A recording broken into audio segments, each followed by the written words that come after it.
Vibration nut लिहिलं होतात.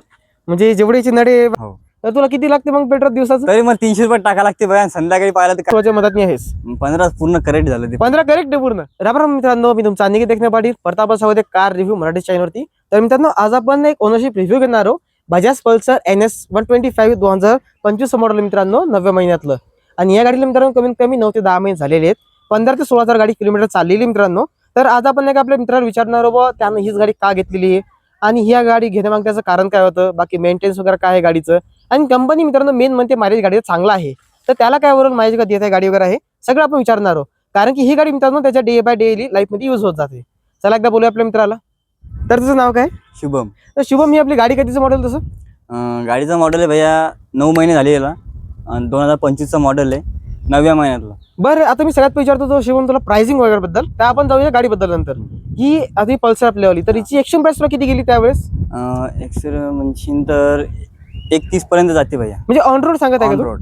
त्यातनी tax सगळं आलं, सगळं इन्शुरन्स आलं. पण आलं.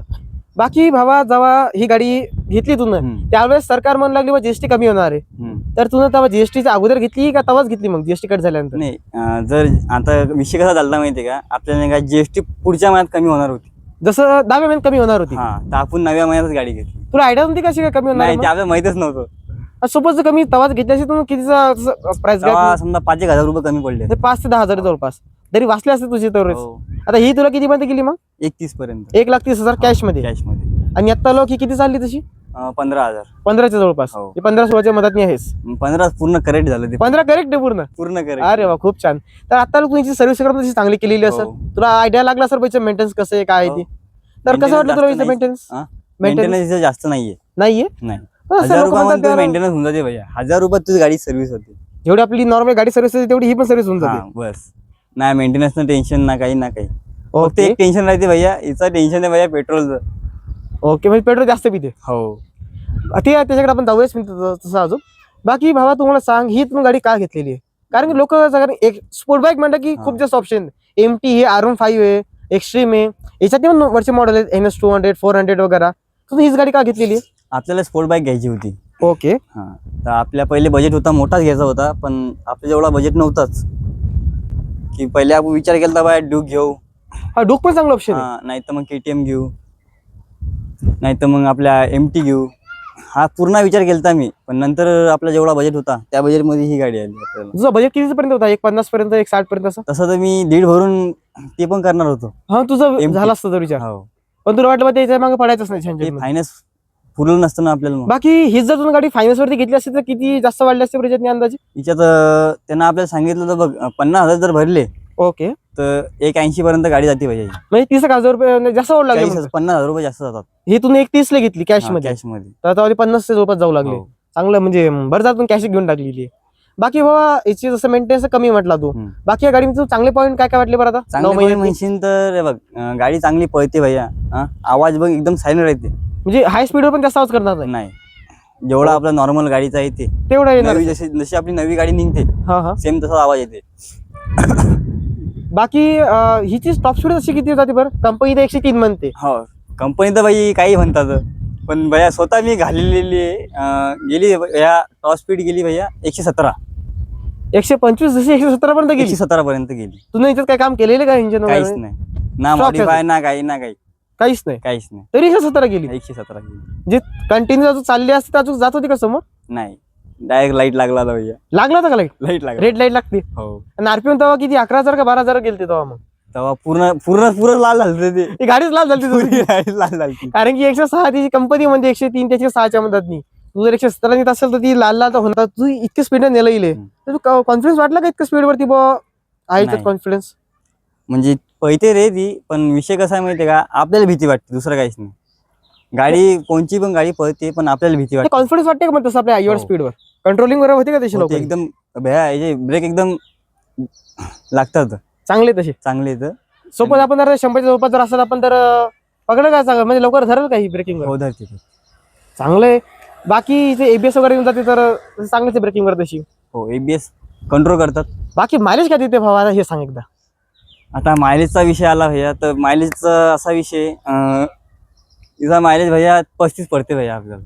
रनिंग किती तुझी दिवसाची? दिवसाची रनिंग म्हणशील तर 50-60 पर्यंत जाते. वाशिमलाच ना वाशिमच्या बाहेर काय वाशिममध्येच. बाहेर कुठे जात नसतं ना कुठंच नाही.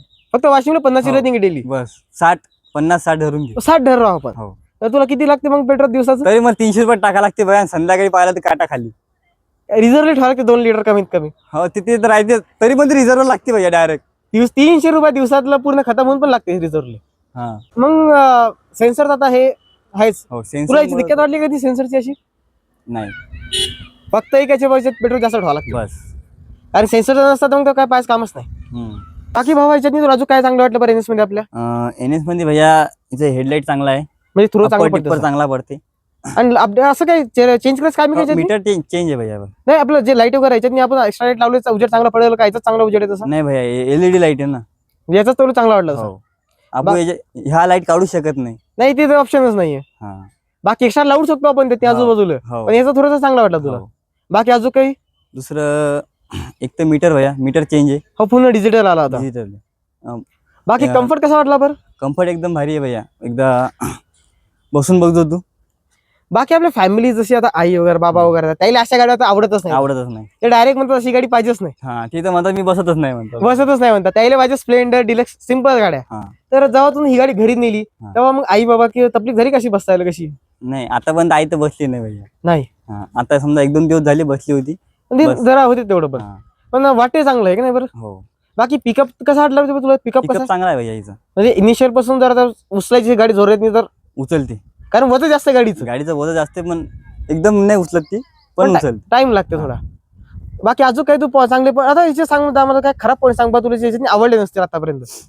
हिचा भैया एक तर टाकी म्हणजे हिचं पिणे का पेट्रोल जास्त पिते. हा ती दुसरं व्हायब्रेशन नट ढिल्ले होतात. म्हणजे जेवढे याचे नडे व्हायब्रेशन हे बघ इथून इकडून बघू शकतो तू. हे बघ हे पुरं ढिल्लं होते बघ इकडून टाईट मारलं मी आता.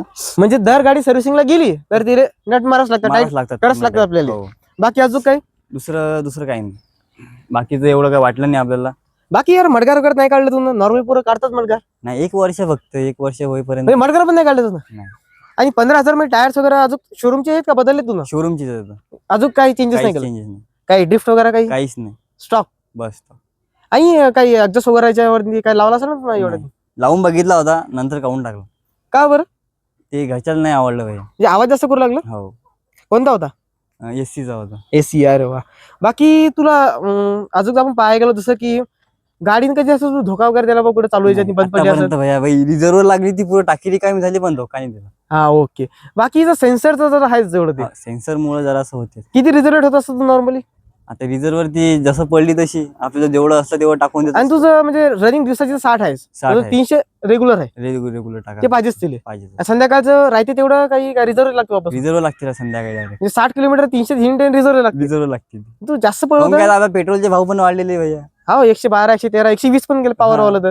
मग मी तुला विचारतो तुझी रनिंग जास्त आहे तर तू हाय स्पीड चालवतो गाडी का कसं राहते? नाही नॉर्मल 50 60 70. कारण की इतकी चांगली गाडी म्हणजे मायलेज कमी आहे तिथं. आपल्या जेव्हा शोरूमाला दाखवतात ना सांगतात ना काही नाही तसं काहीच नसते. आपलं जेव्हा मायलेज एकदा चालून बघायची, जर आपल्या मायलेज चांगला वाटला तर घ्यायची. हा ते राईट एकदा घेतल्यानंतर. पण ते म्हणतात त्याच्यात एकदा चालू काय वाटत नाही, तर ती गाडी हातात राहते ना तेव्हा कळते मी. हा ते व्हायब्रेशन होते रनिंग मध्ये त्याची नाही का नट नाही का ढिल्ले होतात. मग यार ते हर याच्यावर तर टाईट करावं लागतील मग. करावंच लागते शोरूमला. आपण शोरूम वाल्याला सांगतो पण शोरूम वाले करत नाही. ओके. हा. पण हे तर करावंच लागतात ना आपल्या टाइम टू टाइम. सर्व्हिस मध्ये जे आपल्याला सर्व्हिस पाहिजे असते ना ती सर्व्हिस आपल्याला भेटत नाही. बाकी ब्रेकिंग वर तिचे चांगले त्याची तू नाराज नाही अजून. हा. फक्त तुझी नाराजी फक्त पेट्रोल मध्ये झाली. पेट्रोल मध्ये Main आणि म्हणजे. आपली शोरूमची जी सर्व्हिस भेटते हा हा ती सर्व्हिस बरोबर भेटत नाही. म्हणजे जसं अटेंडन्स वगैरे झाले हो. जसं बघ. शिवम भाऊ उद्या समजा बघ कोणी NS वगैरे घेत असेल, प्लॅन वगैरे असेल किंवा NS 200 असेल किंवा हिचा पण असेल, तर तुझा काय विचार आहे उद्या जाऊन घ्यायला पाहिजे गाडीवर? पण आपला विषय कसा आहे माहितीये का, जर तुला बजेट भाई स्पोर्ट मध्ये घ्यायचा असेल तर भाई तू गाडी घेऊ शकतो. हा म्हणजे वो त्याला स्पोर्ट बॅगच पाहिजे असं पूर्ण फिलिंग. कमी बजेट मध्ये हा कमी बजेट मध्ये तर चांगलं. आपल्याला ही गाडी पुरते. बाकी अजून तुला याच्यात काही प्रॉब्लेम वाटलीच नाही? दुसरं काही प्रॉब्लेम काय येत नाही एवढे काय. येतच नाही गाडी नॉर्मली. फक्त पण तुला पेट्रोलच वाटायला बघ. पेट्रोल तर दुसरं काही नाही. पेट्रोल आणि जे आपली व्हायब्रेशन मध्ये जे होते म्हणजे जिथं डिले व्हायले तर बस ती प्रॉब्लेम आहे. दुसरं काहीच नाही. बाकी गाडी स्टॉकच आहे. स्टॉक. मित्रांनो तुम्हाला आपला रिव्ह्यू व्हिडिओ कसा वाटला मराठीमध्ये कमेंट करून सांगा. आणि यानंतर तुम्हाला अजून कोणत्या गाडीचा रिव्ह्यू बघायचा असेल मराठीमध्ये ते पण कमेंट करून सांगा मित्रांनो. व्हिडिओ नेक्स्ट व्हिडिओ मध्ये.